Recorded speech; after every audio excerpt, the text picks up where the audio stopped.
just off the Californian coast by San Diego, and it was on these waters 14 years ago that the United States lost the America's Cup. Could this be the machine that brings the oldest trophy in sport back to the US? The US BMW Oracle Racing team, led by Larry Ellison, with 3 times Cup winner Russell Coutts as his CEO, has created this monster to win the next America's Cup. It's radical, state-of-the-art, and 1 million miles from the monohulls raced in the last 5 Cups. But the story of how it came to be over the last 3 years is littered with a controversy that has come to define the modern-day competition. The America's Cup is a challenge competition. One yacht club and their sailing team holds it, another yacht club and its team challenges. In recent decades, the event has become so popular that challenger trials have been necessary to decide who races the holder. When the Swiss Alinghi team defended the 32nd America's Cup in 2007 and crossed the line in Valencia winners, they accepted a challenge for the 33rd Cup from a brand new Spanish yacht club. Larry Ellison's BMW Oracle Racing team objected. They felt that the Spanish club was a manufactured entity that did not meet the terms of the Deed of Gift, a short document drawn up in the late 1800s to govern the America's Cup. The Golden Gate Yacht Club, Ellison's challenging club, questioned the validity of the Spanish challenger in the New York courts and put in a challenge themselves. The courts found in their favour the Spanish club was invalid and BMW Oracle Racing became the official challenger. And Larry Ellison's team had other issues with the way Alinghi was proposing to run the next America's Cup.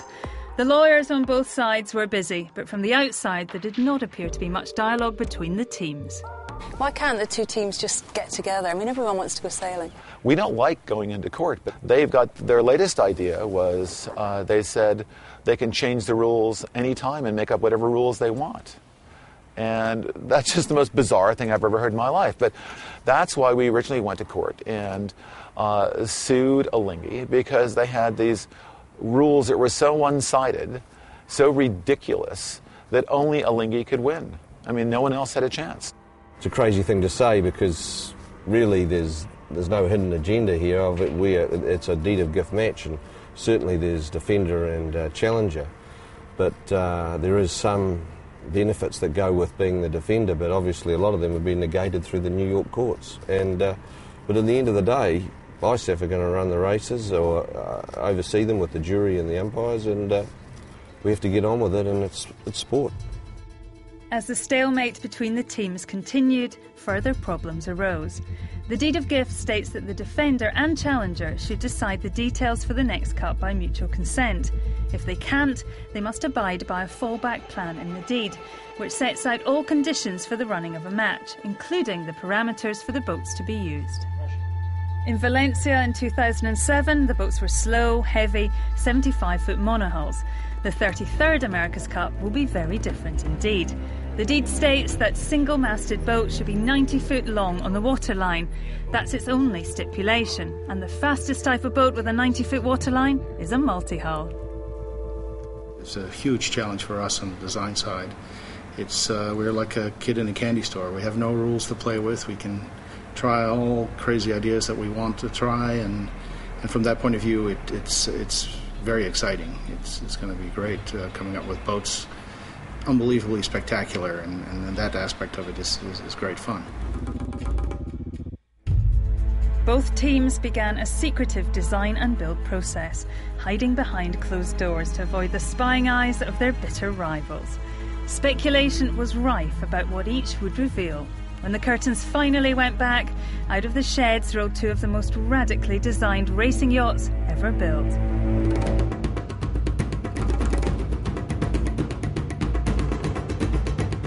Alinghi had created a catamaran.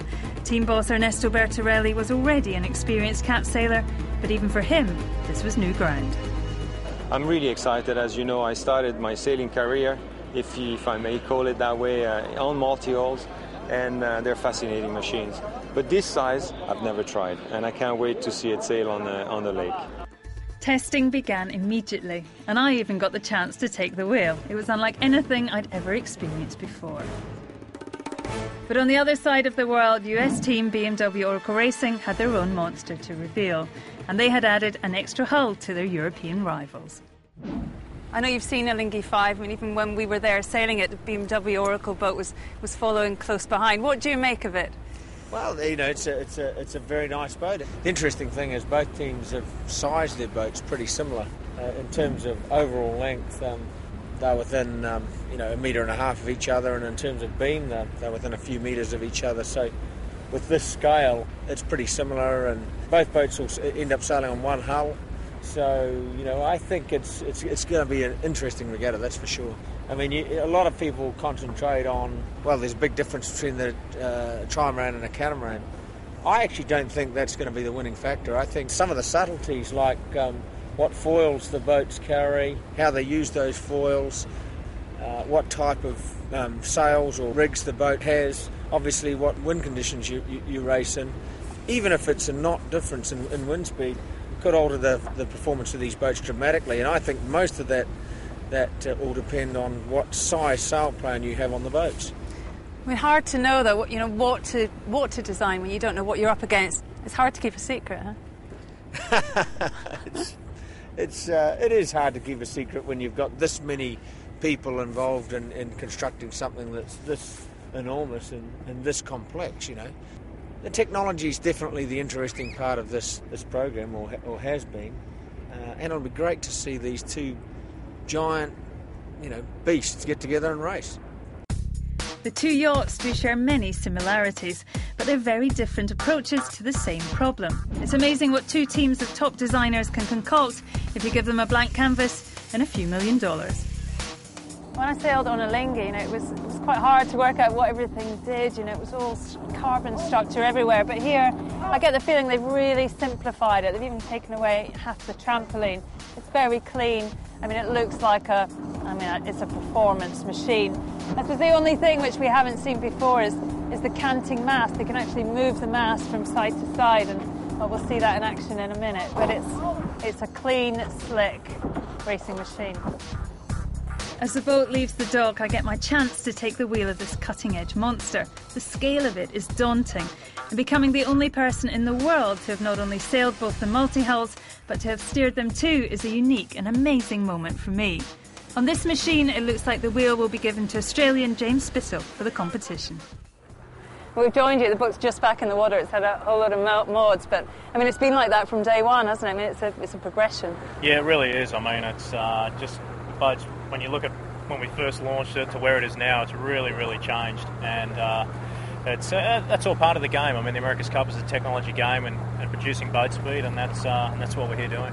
When we spoke to you earlier in the year about this, you were all helmets and body armour, and in a way I got the feeling you were kind of really apprehensive of the boat, but now it's a lot more relaxed. Is it just kind of got used to it? Yeah, I think it's like an in-year class. It's just spending the time in the boat and getting used to it. It really was a different animal to what we're all used to. But now, having spent time and done the hours on the boat, it is just another boat. It's obviously, quite a bit different to most boats, but, the principles are the same, and, certainly we've all become a lot more comfortable. Obviously you can see the netting's gone, the safety bar is gone. We've gone into full race mode, so it's just been a general progression. It's going to be pretty nerve-wracking, isn't it? If the America's Cup happens in February, the first time you line up with your competitor. Yeah, I think so, but exciting. I think it'll. Honestly, I just can't wait. So, first impressions, yes, it's an amazing machine, but in a way, much more conventional, I think, than a Lingy. And a Lingy, it was hard to work out, what everything did. There was carbon structure everywhere. This is very simple. It just looks ready to go racing. Hardly any crew now either. Sailing with a crew of 6 or 7. It's going to be an incredible contest. So much of this America's Cup will come down to design and technology, and both teams have invested huge amounts of money, time and effort into their groundbreaking boats. Whose is better? Whose is faster? No one will really know until they line up against each other to race for real. Having been on board with a Lingy and BMW Oracle giant radical multi-hulls, I find the prospect of them both lining up for an America's Cup shootout mouth-watering. But getting them both there for a match, well, that's a whole different story. More about that after the break.